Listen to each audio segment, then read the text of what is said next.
성령님, 좋은 아침입니다. 이 시간 성령님을 초청합니다. 오늘도 내 안에 오셔서 하나님을 기쁘시게 해드릴 것을 소원하게 해주세요. 오늘 말씀을 통해 구체적으로 무엇을 해야 할지를 깨닫게 해주세요. 깨달은 것을 삶 속에서 실천할 수 있도록 도와주세요. 아멘. 오늘 우리가 함께 나누실 하나님 말씀은 마태복음 8장 18절에서 34절까지의 말씀입니다. 오늘 본문인 18절 말씀이 이렇게 시작을 합니다. 예수께서 무리가 자기를 애워싸는 것을 보시고, 그러니까 예수님은 군중들이 자신에게 몰려드는 것을 보셨습니다. 예수님은 군중들이 자신에게 몰려드는 것을 보시고는 갈릴리 호수 건너편으로 가자라고 제자들에게 말씀하십니다. 왜 예수님은 호수 건너편으로 가셨을까요? 당시 갈릴리 지역에 살던 사람들은 예수님이 베드로의 장모가 앓던 열병을 고치신 사건을 전해 들었습니다. 그 소식을 들은 사람들은 예수님에게 병든 많은 사람들과 귀신 들린 자들을 데리고 옵니다. 현대와 같이 의학이 발달되지 않았던 2000년 전 사람들은 질병으로 신음하며 살아오고 있었습니다. 특별히 귀신 들린 자들은 아무런 의료 혜택을 받지 못하고 방치되어 있었던 상태였습니다. 가난하고 헐벗고 질병으로 고통당하던 갈릴리 사람들을 예수님이 고쳐주시자 사람들은 그 예수 안에서 희망을 발견한 겁니다. 질병을 고쳐주시는 예수님에게서 희망을 본 것입니다. 절망 가운데 군중이 그토록 찾고 기다리던 희망을 발견한 겁니다. 이 예수라면 그들이 당면한 모든 것을 해결해 줄 수 있으리라고 하는 기대였습니다. 기적적으로 치료하시는 예수가 그들의 배고픔도 해결해 줄 것이고 또 로마의 지배 아래 살아갔던 자신들을 정치적 군사적으로도 해결해 줄 수 있으리라고 생각했습니다. 그들이 기다리던 메시아가 바로 이분이라고 생각했습니다. 사실 예수님이라면 그 모든 것이 가능합니다.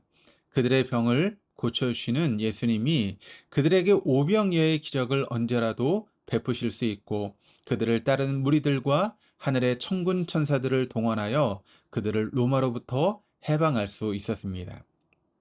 그러나 예수님은 군중이 바라는 예수가 아니었습니다. 예수님은 자신 주위를 에워싸는 사람들이 바라는 그 군중의 예수가 될 수 없었기에 그들을 거기에 내버려 두시고 호수 건너편으로 건너가시는 것입니다. 예수님 병을 고치는 사건을 통해 자신이 누구신지를 드러내셨습니다. 8장 17절이 이렇게 기록을 합니다. 이는 선지자 이사야를 통하여 하신 말씀에 우리의 연약한 것을 친히 담당하시고 병을 짊어지셨도다 함을 이루려 하심이더라. 예수님이 병을 고치신 것은 구약에 이어난 말씀의 성취였습니다. 그 내용은 곧 예수님은 우리의 병을 짊어지신다는 것입니다. 예수님이 병을 고치신 것은 병 고침을 통해서 자신이 유명해지기 위함이 아니었습니다. 지금도 병 고침의 은사가 있다고 알려진 사람에게 여러분 사람들이 얼마나 많이 몰려듭니까? 신유의 기적을 경험하기 위해서 사람들이 줄을 섭니다. 병 고치는 능력이 부흥과 성공의 도구로 사용되기도 합니다. 병을 고치거나 귀신을 쫓는 구판에 수천만 원이 지불되기도 합니다. 그러나 예수님께서 찾아온 모든 병자들과 귀신 들린 자를 고쳐주신 것은 성공이나 유명해지기 위함이 아니었습니다. 우리의 연약함과 질고를 대신 짊어지시는 구속의 사명을 보여주시기 위함이셨습니다. 그것은 예수님이 걸어가시게 될 십자가의 길을 상징하는 것입니다. 우리의 허물과 죄, 우리의 질고를 친히 담당하시고 대신 짊어지실 십자가를 향하여 나아가는 예수님을 드러내시는 사건이었습니다. 십자가 대속의 길을 걸어가시기 위해서 오신 예수님은 군중이 바라는 단순한 질병 치료나 정치적인 해방, 경제적인 부유를 위한 메시아임을 단호히 거부하고 계십니다. 군중의 예수를 거부하고 십자가 예수로 살아가시는 그의 결단과 행동으로 드러나고 있습니다. 호수 건너편으로 가자. 군중의 예수로부터 자기 자신을 격리시키는 행동으로 호수를 건너가자고 하시는 것입니다. 배 오르시기 직전 두 개의 작은 에피소드가 일어납니다. 이것 또한 예수님 자신이 누구인지를 드러내주는 사건입니다. 19절에 한 서기관이 예수님을 찾아와서 말합니다. 선생이여, 어디로 가시든지 저는 따르리이다.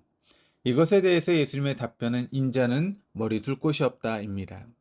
서기관의 말은 주님을 진정으로 따르겠다는 의미로서가 아니라 사람들이 바라고 원하는 군중의 예수를 자신도 따르겠다는 얘기입니다. 예수가 가시는 그 영광의 길이라면 어디든지 따라가겠다라고 하는 의지를 보일 때에 예수님은 나에게 그런 영광의 자리가 존재하지 않는다라고 하는 것을 말씀하시는 것입니다. 21절에 제자 중 한 사람이 예수께 아버지의 장례를 먼저 치르고 나서 예수를 따르게 해달라고 요청합니다. 누가복음 9장에도 똑같은 사건을 기록하고 있는데 누가복음에서는 예수님이 먼저 나를 따르라고 이 사람을 부르셨습니다. 이에 대한 대답으로 이 사람이 얘기합니다. 먼저 아버지 장례를 치르고 나서 따르겠습니다. 이에 대해서 예수님은 말씀하십니다. 죽은 자들이 그들의 죽은 자들을 장세하게 하고 너는 나를 따르라. 십자가의 길을 따르는 것은 어떤 것보다도 가장 우선해야 될 일입니다. 이 십자가의 길을 따르는 것이 가장 우선하고 중요한 것임을 알지 못하는 영적으로 죽은 자들이 고인의 장례를 치르게 하고 깨어있는 자라면 먼저 십자가의 길을 따르라. 이것이 바로 예수님의 답변입니다. 그리고 나서 예수님이 배에 오르시고 제자들과 함께 배에 올랐습니다. 호수 건너편 가다라 지방으로 건너가십니다. 그리고 예수님 배에서 주무시고 계셨습니다. 그때 거센 풍랑이 갑자기 일어나 배에 물이 잠기게 되는 위기의 순간이 찾아옵니다. 제자들이 예수를 깨워서 주여 구원하소서 우리가 죽겠나이다 요청할 때에 예수님은 바람과 바다를 꾸짖으셔서 잔잔케 하셨습니다. 이것은 예수님이 누구신지를 다시 한번 드러내는 사건입니다. 예수님은 바람과 바다를 다스리시는 권세를 가지시는 분이십니다. 군중이 원하는 예수는 의식주와 질병, 성공과 해방을 가져다 주는 예수라면 예수님은 자연까지도 다스리는 분으로 인간의 범위를 초월한 만물의 주인이심을 드러내고 있는 것입니다. 그 예수님이 대속의 십자가를 향해 걸어가고 계십니다. 그 십자가 예수를 믿는 자라면 그 예수님이 그 풍랑과 파도에 결코 침몰되지 않을 것은 너무나 분명한 사실입니다. 그리고 그를 진정으로 따르는 자라면 작은 풍랑과 파도가 그 십자가 대속의 길을 막지 못할 것이라 확신하며 바다와 파도를 꾸짖었을 것입니다. 그러나 제자들은 예수를 아무 문제나 풍랑 없이 살아가는데 도움을 주는 분으로만 생각하고 있었습니다. 이분과 함께 있기에 모든 일이 순탄하고 큰 어려움 없이 성공적인 삶을 살아가게 될 것이라는 기대했다면 제자들도 십자가 예수가 아닌 군중의 예수를 바라보고 있었던 것입니다. 예수만 있다면 큰 어려움 없이 살아갈 수 있으리라 풍랑과 파도가 없으리라 기대하며 살아가는 사람들에게 현실에 맞부딪히는 갑작스러운 풍랑과 파도는 사람들을 두려움에 떨게 합니다. 평탄하고 잘되는 인생만을 기대하던 자들이 만나는 풍랑과 파도는 삶을 흔들어 놓습니다. 예수가 타고 계신데도 풍랑과 파도가 있다는 사실에 제자들은 어찌할 바를 모릅니다. 예수님 자신에게도 큰 풍랑과 파도가 불어왔습니다. 제자들과 서기관들의 도전, 십자가 앞에서의 처절한 파도가 기다리고 있었습니다. 바람과 파도까지도 복종케 하시는 예수조차도 우리를 위해 십자가의 길을 걸어가셨습니다. 이 예수를 진정으로 따르는 자라면 풍랑과 파도를 겁내지 않습니다. 결코 예수가 탄 배는 침몰하지 않는 것을 알기 때문입니다.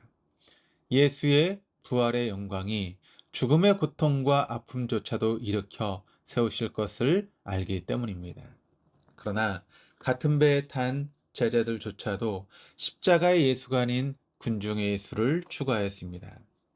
오늘 우리의 삶에서 벌어지는 수많은 에피소드 가운데 우리는 누구를 바라보고 있습니까? 몰려든 무리들이 추구하던 군중의 예수를 보고 있습니까? 아니면 예수님 스스로 우리 가운데 증명해 주고 계시는 십자가의 예수를 보고 있습니까? 영적 지각이 없어 죽은 자와 같은 군중들에게 나머지 일들은 맡겨두고 너희는 나를 따르라. 주님은 말씀하십니다. 죽은 자들이 그들의 죽은 자를 장사하게 하고 너는 나를 따르라. 기도하시겠습니다. 스스로 군중의 예수로부터 격리되어 호수를 건너가시는 예수님. 수많은 사람들이 예수님을 애워싸고 있지만 정작 우리는 십자가의 예수를 보지 못합니다. 크고 작은 풍랑과 파도 앞에서 두려움에 떨며 살려달라고 소리치는 우리들의 모습에 어쩌면 주님은 인류 구원의 십자가의 길을 보지 못하는 어리석음과 믿음 없음을 한탄하고 계시지는 않는지요. 우리의 질고를 친히 담당하시는 십자가의 예수를 따르는 자 되기를 원합니다. 군중 속에서 함몰되지 않고 나 한 사람이라도 십자가의 예수를 따르게 하여 주옵소서. 사람들의부터의 인정, 사회적, 경제적인 성취, 성공, 그리고 쾌락이라고 하는 이 사회의 거대한 군중 속에서 십자가의 예수를 따라 시대를 거스른 한 사람으로 살게 하여 주옵소서. 오늘 하루를 주님께 의탁하며 예수 그리스도 이름으로 기도드립니다. 아멘.